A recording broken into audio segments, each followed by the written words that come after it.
And so just as a little bit of background, West Marin Fund, we're a community foundation serving West Marin, people who live, work, and visit in West Marin.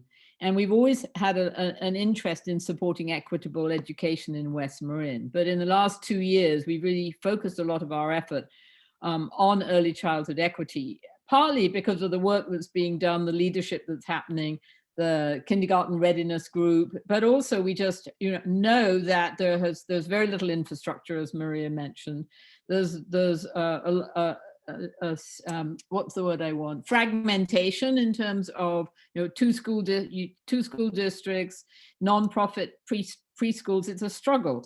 And so a couple of years ago, we decided to put a lot of focus on supporting early childhood equity, and also in the last year in supporting families and households facing economic and social instability, exacerbated by the impact of the COVID-19 pandemic. So when it came to our involvement, I think there were some really key elements to that. One was being part of the conversation and being allowed to participate in these really important discussion and strategic forums, staying informed about needs and priorities.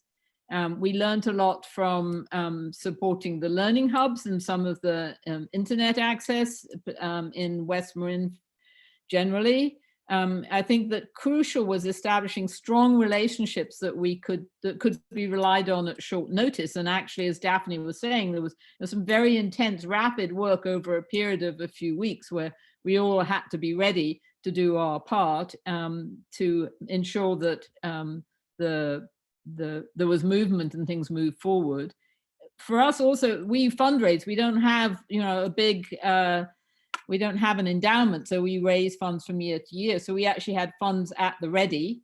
And also part of our job is, I think, to know what other funds are already in play or could be called on. So knowing what those streams of funding are and what our part could, what our funds could do to fill a gap or make a difference. And then really, I think having a really strong grants review committee that reviews all funding proposals, and that grants review committee represents or has members from across the community with different backgrounds and expertise. And then also just having rapid response funding mechanisms in place. And I think it was just, we do feel really strongly that there are inadequate preschool and early childhood facilities in West Marin, and a lot of need. And so it just seemed right, and just an incredible opportunity to be able to work with these amazing leaders and to provide support where we could that we felt would be strategic.